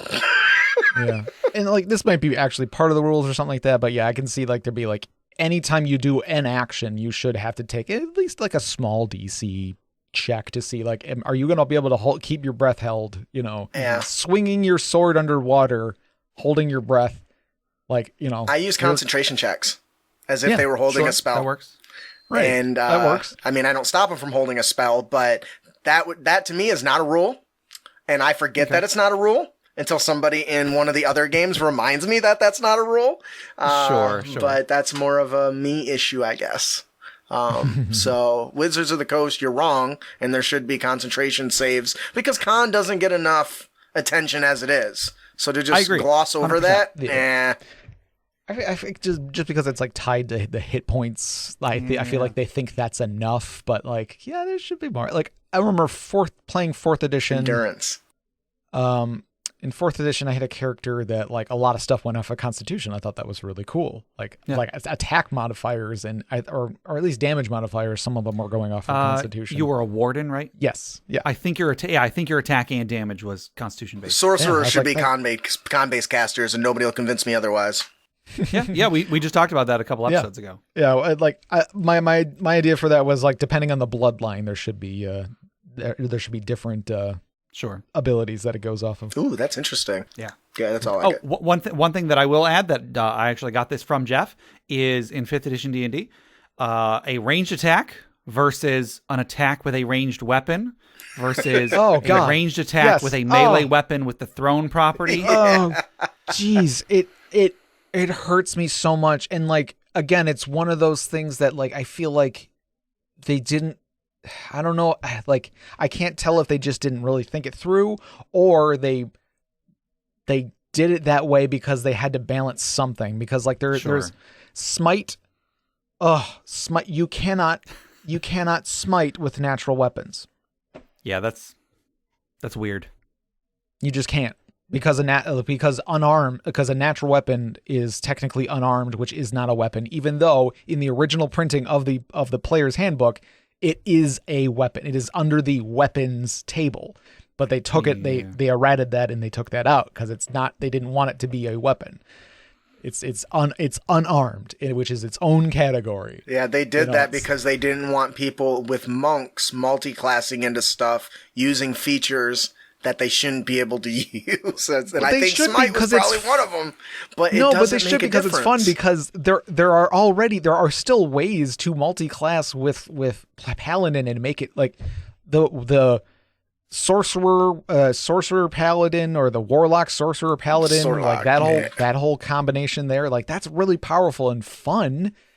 And I don't think that's any more powerful, or I don't think that's any like. I don't think the monk combination is any more powerful or the the druid combination, where if you're you're like in bear form and you're smiting, that sounds so cool and fun, but you just can't do it by the rules as written. And like, I don't think that breaks the game in any way. It's just sort of like a why? Well, I'm going to give you Justin's opinion, and keep in mind that when I designed Capes and Crooks, I kept unarmed on the weapons table, and I let my exosuit, which is the paladin, smite with ranged weapons. But when I was making that decision, having to run the numbers, make sure why they made decisions that they did. Mm-hmm. The reason I think Divine Smite, and they remove this, and this is just my opinion, I couldn't find anything to support this, but you can smite every time you make an attack. So with flurry of blows and extra attack, eventually, you can smite many, many times, I think, in a single round. Though it still drains your resource. So sure, you can blow away the big bad in one move, in one turn. But I think the issue with that is not that it's necessarily super powerful, but it pulls the starlight, the sunlight, the spotlight from other characters, because if you can smite on your regular hit, smite on your extra attack, then smite on both your flurry of blows, at 5th level, you can smite 4 times in one turn. Assuming you've got the spell slots for it, which you may or may not, but I agree. If you're multi-classing, you might not have the spell slots. Yeah, and that's why I finally decided I don't think it's a big issue, but it may have been in like a previous. Well, no, they errated it after they already published the book, though, didn't they? Yeah. So yeah, I don't know. I let melee and ranged weapons smite, and for my exosuit's ability, which is kind of like smite. Yeah. There might be some. I don't know. I'll have to look into that and see how powerful that actually would be, but. Because there might be some limitation as far as like the slots if you're multi-classing, or like I think you have to use a bonus action or something in some certain cases, so you might be limited on that. I don't know. It's definitely a strange thing, but I know that they crunch numbers more than most people, or they try to anyway. They try to, yeah. Yeah, but in any case, it's such a pain in the butt remembering like, okay, melee attack action versus attack action versus, just melee weapon versus a ranged attack with a melee weapon. Yeah, goodness. So our very last question comes from Dustin. Woo. And this was on Twitter. If you can make a useless cantrip, what would it do? Maybe I should have had a question that I had a better answer to as our final question, but we've had this one on there for a couple months, I think, and I don't really have a great answer for this because, how do you make a useless cantrip without just saying, it does no damage, or without just having it be a useless cantrip? I don't know. I got an idea. Yeah, it makes it rain, but only when it's already raining. Okay. I was kind of thinking. I mean, there's the druid. I forget what the spell is called. It's just called druidic or something like that. Druidcraft. There you go. There's a useless one. I mean, I like it in ways. Like it's got fun little flavor to it. And it's like prestidigitation in a way. It's like, but it's like prestidigitation, but with less options. Kind of, yeah. But one of them is like you can see what the weather is right now, and it's like, and then that makes me think of, I have like the weather, on my phone home screen or whatever, and it shows the weather, but I have so many like presets as to like different locations I want to know the weather in. Mm-hmm. So like I want to know the weather at my home. I want to know the weather at where my job used to be. And I want to know the weather where my parents are at or whatever. So if I'm going there, later, if I'm going there that weekend, I want to know what the weather is, that kind of thing. So like knowing the weather somewhere else, that'd be a very useless cantrip, but like okay, not completely useless, but useless enough. It was like, why do I need to know the weather in the plane of Carcery? Like, why do I need to know that? Yeah. It's awful. That's what the weather is. So. Yeah, I can come up with useless cantrips, but they're basically just like a joke, or like a cantrip that exists, but I've changed one of the letters or something. But I feel like for any useless cantrip you come up with, I'm sure somebody can use that in an overpowered way. That's also like okay, I could take message and make it massage instead. But I mean, that's still not useless. That's just useless in combat, maybe. I don't know. Gabe, you should have a cantrip that is when you cast it makes a noise, and that noise is that's all it does. Yeah, you just make a ding noise. But you could also use that to alert people coded. So I would say that is not necessarily useless. Sure. See, it's hard to make a useless cantrip. I'm sticking with making it rain when it's already raining outside. There you go. Or like it's like the light spell, but only when you're in daylight or something. Sorry, you're in bright light. Okay, I've got one. You glow, but you glow in light. Instead of light, fight. The cantrip starts an encounter with the creature of your choice. Bite. You could just fight. Fight. Oh, fight cantrip. You could just attack them, but instead you're casting a cantrip in order to initiate a fight. I don't know. Oh yeah. It just it is. Yeah, it initiates. Isn't that called vicious mockery? But vicious mockery actually. Yeah, it actually does damage though. Actually does damage. This is it's just like you. It's kind of like it's like pulling off the glove and slapping somebody to pretty much to like challenge them to a duel kind of thing. It's like that's. Yeah, no, actually, I'm actually liking this more and more now. That I don't hate it. Gabe's new fight cantrip just forces the person to shout, "Roll initiative." Yeah, pretty much. Yeah, it forces forces initiative. But you're still forcing though, so that can be leveraged, right? Yeah. Well, but in universe, what does that mean? Right. Yeah, because the enemy could be like, "No, I don't want to fight you." Like, dummy. Like you could just throw a punch, and it would also force initiative, but you'd also potentially deal a point of damage. Yeah, it is like it's like an illusion cantrip where it makes them think they've been attacked, but they actually haven't been. Okay. So like it could potentially even fail, where like they just go like you just threw some air at me. Okay, whatever, dude. A cantrip that makes your Coke taste like Pepsi.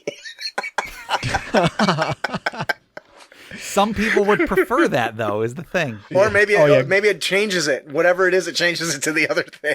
Okay. Yeah. I don't know. They taste the same to me, so. Transmute soda. Yeah. Turns all your RC Cola into Coke. Don't you dare. Justin, you take that back. That wouldn't be useless. That's a piss off Gabe button right there. Yeah. That is the fight cantrip. There you go. We did it. It's all settled. Full circle. All right. So I think that'll do it for our regular questions for today. Thank you to everybody who has written in questions over the last 5 years. We've had a lot of them. And I think we've gotten some really good discussion on here. So again, just thank you to everybody who's submitted questions. So since those are our regular questions, we do still have social media questions. So our last social media question was, in the next year, what are some of your gaming goals? Since Justin, you were not here when I asked this question to Jeff, what are some of your gaming goals in the next year? To successfully publish more books and cool. Maybe, just maybe, at least my wife can become self-employed. I don't know that we'll both be able to, but my goal is to get her self-employed first before me. So that would be a gaming goal, since I am a publishing company now, I guess. Huh. Sounds good to me. Game related. Yep. Cool. You can head on over to creditacademy.com and check out my wares. Yep, do it. Seriously. Go for it, listeners. Jeff, do you recall what you said your gaming goals were? I can't remember exactly, but I guess play more, continue our monthly game, which has been a lot of fun. Maybe do some DMing myself, get to finally put together an actual adventure or campaign to run. So sure. Yep. And I think I said I have a couple. Of course, play more D&D, like you were saying. I do have in particular a couple adventures that I want to run, either just for us, our friend group, or for maybe like Roll20 with random people, maybe for our listeners on our Discord or something like that. I don't know. I haven't really put that much thought into who it's for, but I do want to run Curse of the Azure Bonds, and I want to run Tomb of Annihilation at some point. If you do that, I would love to be a part of that if you do it online. Okay. I've not gotten to run that yet. Okay. And I'll say that part of me wants to make an actual play podcast, but then I also don't want to just finish this podcast so I can jump right into another podcast. Yeah. You know? Gabe, you're not making more time. I know. You're not saving time by ending the podcast. You're just making it so you're not killing yourself. Right.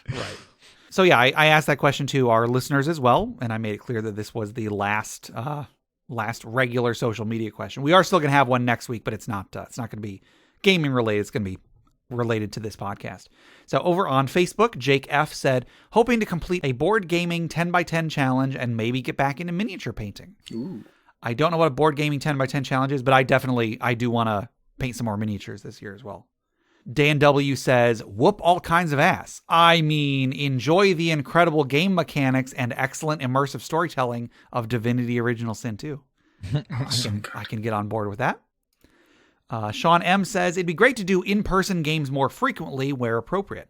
I've been compiling point form and single run-on sentence paragraphs for several years now for 4 different campaign ideas. I've even paid for the failed Realmworks software to start building a number of years ago, and Lone Wolf abandoning that really put a damper in the fun there with all that lost productivity. So now I would have a World Anvil subscription. The community seems excellent, and I just like to start planning to budget my time to build my homebrew world and set some of that time for the startings of a new campaign. I can't simply keep living my role-playing life vicariously through Matt Mercer and the Critical Role team. Fortunately, my new partner, who wasn't at all into RPGs, has a great family very much into them. Now I have a new in-person group I spend time with regularly again, within the bounds of any COVID restrictions, to share my hobby with my new partner. Oh, that's good. Yeah, that's pretty good. Over on Reddit, we just got a couple. Alsar the Minotaur says, I'm hoping to finish the campaign I'm currently DMing. I don't really think it's realistic, but that's why it's a goal, right? But in truth, I want to create sessions and encounters that get my players to feel. I don't care if that's anger, humor, or sadness, but I want them to leave my sessions feeling something. And I think that's a great goal right there. Yeah. Mellowpax says, get my game with my brothers on a regular schedule instead of every couple months when we're all available for a 4-hour time period concurrently. I feel ya. We did not get any on Twitter, and on Discord we got a few. Jacob the GM says, finish the projects I'm working on and get to play more regularly. One of my gaming groups is teachers, so herding them can be difficult. Another has 3 time zones to consider when planning, and another is filled with omni-gamers like myself. So sometimes they just all get distracted with a new Warhammer release, new video game, or what have you. And the game gets put on hold for a few weeks while we all get that out of our systems. The Beverage Tea says, actually read through all the adventure and source books that I bought. Yeah, good luck. Good luck with that one. Good luck with that. Wolfpack Nate says, play some of these characters I keep building and never getting to play, starting my homebrew campaign, maybe finishing up Assassin's Creed Odyssey and Valhalla. Collins B says, keep my Acquisitions Incorporated campaign running. We've been going for 3 years. What's 3 more? I also want to publish my first DM's Guild project, the first in a series of supplements with murder mystery scenarios that can be dropped into any system. I can dig it. Yes, if you want advice on getting something on DM's Guild, there is someone on the podcast right now who has done many. Yes, shoot me an email at critacademy.com saying you heard me on the show, and I'll be happy to provide any assistance and guidance to help you optimize your product so you too can become published. There you go. Just a couple more. Dr. Taco 86 says, great question. Having just finished my master's degree program, and I'll just interject here, congratulations. Yeah. I'm hoping to have much more time on my hands. My goals are pretty straightforward. 1, create and play a play-by-post for Dawn of Worlds. That's a great idea. That's Number awesome. 2, get into a semi-regular game. Barring that, jump into a few one-shot games with my usual group. Number 3, create a brief campaign for the same group. And number 4, teach my partner about D&D. We just covered the different dice yesterday. Nice. Again, good luck. Good luck with that.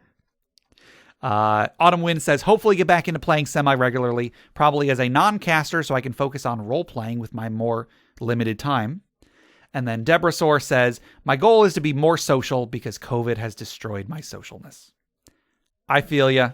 I think we all feel ya. Yep. Yeah. So So that's everybody. Thank you very much for everybody that wrote in. So that was our last social media question. Our next social media question, we aren't going to be answering this on the show, but the question is, how are you doing today? Just answer it on social media or just answer it to yourself. How you doing today? Yeah, check in with yourself. Check in with yourself. Hopefully it's good. If not, hopefully it'll be better tomorrow. Yeah. So that'll do it for our questions for today. But before we close out, let's wind down. Let's relax. Let's take a deep breath. Let's remember those who have come before us, who have given their lives that we may have a better world to live in, as we toss another log onto the funeral pyre.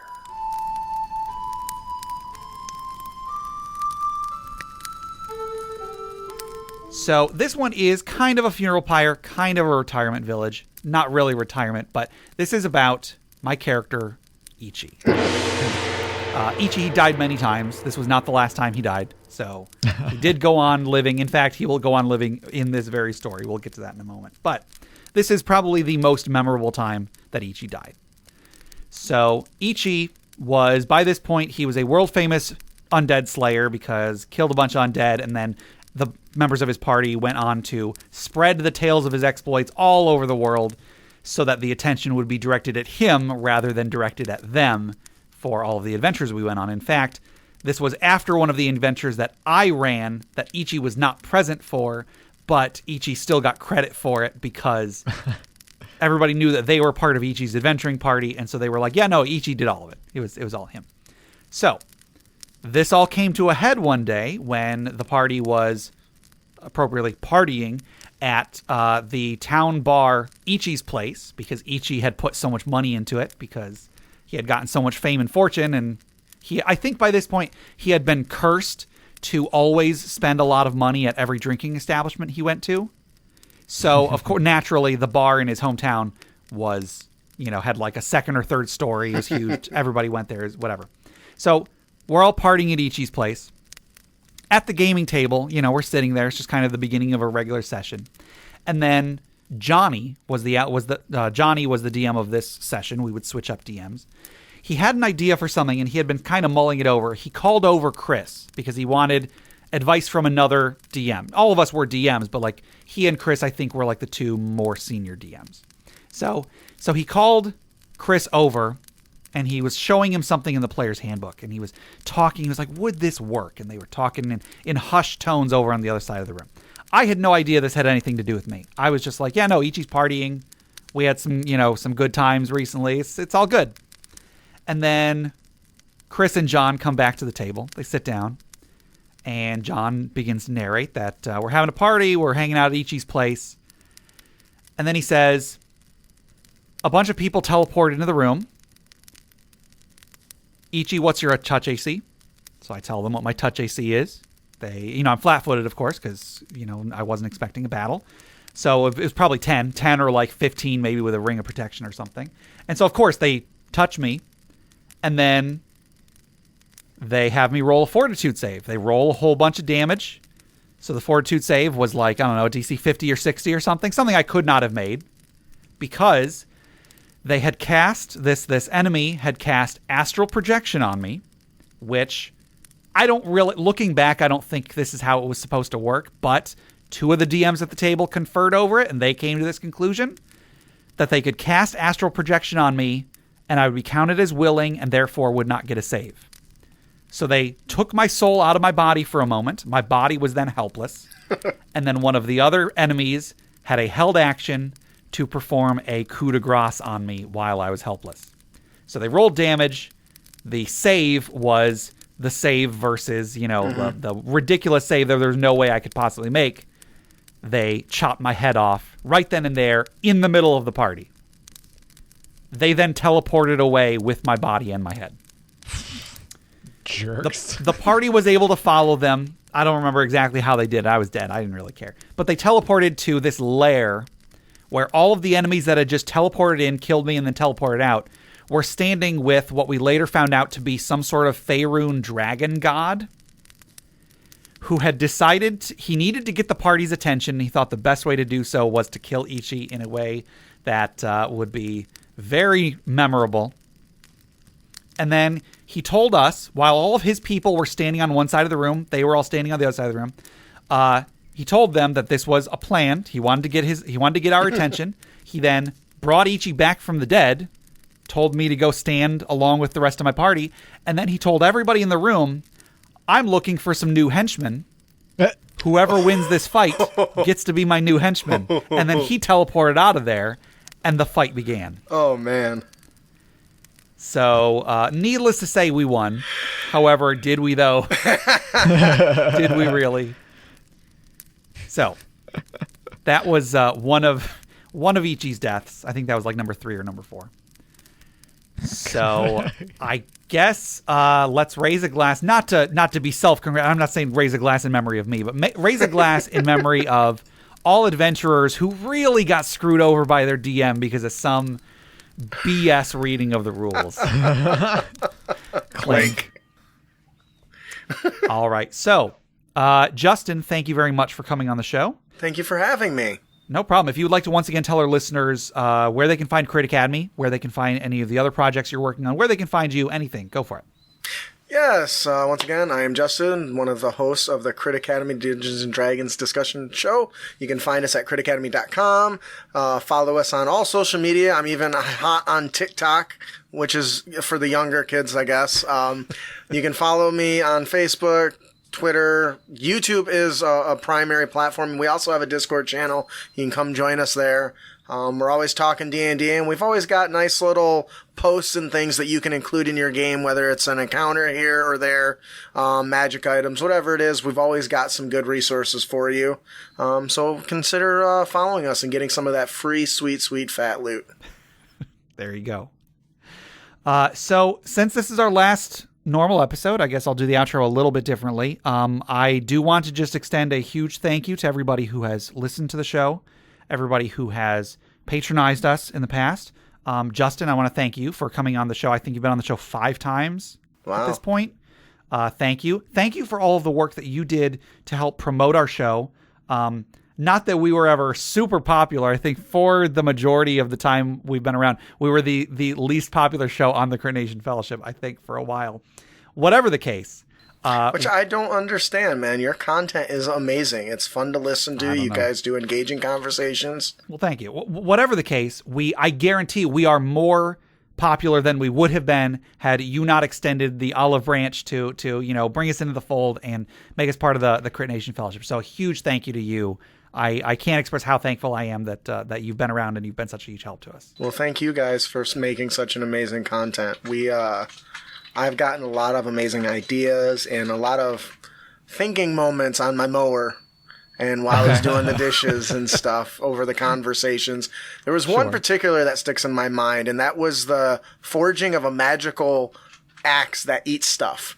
And I will never, ever forget that because that was single-handedly one of the coolest things that I had ever listened to. Well, thank you. Thank you. The axe that ate a lot of gravy. There you go. I'm gonna miss your guys' show. I am too. I'm missing it already. Hopefully, you guys will still come and join us for some shows occasionally. I would love to be some guests. So yeah. So listeners, I said earlier, if you do want more content, so we still got one more episode. Don't worry, we've still got our after party episode, which is going to be next week. But if you want more of me. I mentioned 2 other podcasts that I've done, the Arcade Memories podcast and Nowhere Men, the Nowhere Man Project. We also did do our actual play, which is part of this main feed. So if you want to, there's those. You can also join our Patreon. It's only got a $1 tier. I'm going to leave that up for the foreseeable future. And that has, I think, like 45 bonus episodes. So at least 45 hours worth of additional interparty conflict adjacent content. Not all of it is tabletop gaming related. It's mostly off-topic stuff. But we've got a ton of fun stuff on there. I guarantee $1 is worth that $1 to get so many hours worth of content from us. So check that out. If there's a lot to navigate on there because we got a lot of outtakes too. If you need help, contact me. I'll help you navigate that. But the show has been such a great run. I've been so proud to be a part of this. I've been so proud to have the Discord community that we've had, the listener community. So many people have reached out to us, even since we said we were going to end the podcast. So many people have reached out and said how sad they are that it's going to be ending.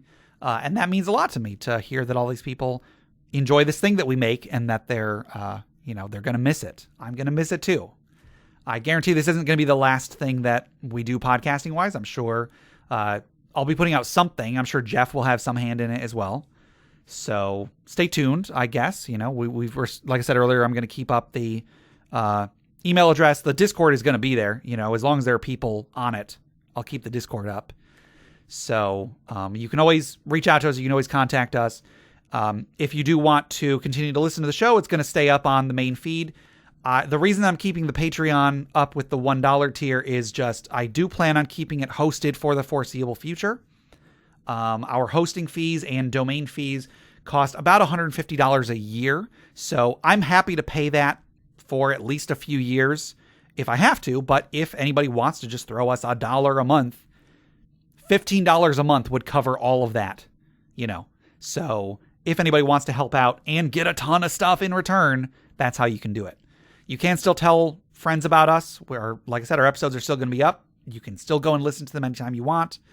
Tell somebody about it. You can leave us reviews. You can, do that. But I don't know how much it'll do to actually promote the show because we won't be coming out with more episodes. So, interpartyconflict.com is where you can find like a list of all of the questions we've done, a list of all of the magic items we've done, show notes for every episode, all that, I guess. Jeff, tell us about FriendQuest. FriendQuest is a YouTube channel where you could watch us play video games. We haven't added anything to it in a very long time, but it's still entertaining to watch. Like I still go back and sometimes watch us play the Tower Doom and Shadow of Mystara. Yeah. Yep. Those are fun little playthroughs. Those are a long time ago. If you want to hear us before we even started doing the podcast. Yep. Here's a funny little thing. So the very first thing we ever recorded was that Tower of Doom playthrough, or the beginning of it. I don't remember if we did it all in one session or not.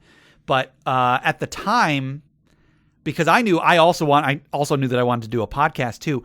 I didn't know if we were going to be using our names, so we never say each other's names in the Tower of Doom playthrough. Right. We weren't sure if we wanted to like put our real names out there or anything like that, or like what we wanted to call ourselves, if we're going to use like an alias or something silly like that. So we're just like, well, I guess we just won't say anything yet. We'll decide later. Right. So it's so weird how far we've come, I guess. Right. Yeah. So, I guess if you want to go to bit.ly/interpartyconflict, you can tell us what your favorite moment was from the show, and you can still get 2 free printable board games from the great people at hollandspiel.com. If you leave a response on there, we'll read it, and we're always happy to read that sort of stuff. So I guess our music has been made by Boxcat Games from Nameless Hackers RPG. What's a good send-off, guys, for this episode? So long, and thanks for all the fish. Works for qualifies, I guess. Keep your blades sharp and spells prepared, heroes. Oh, that's a good one. I should go with that. Remember, the show that we love is not gone as long as it's in our memory. Go back and listen to episode 1. Start all over, because that's what I'm going to do. There you go.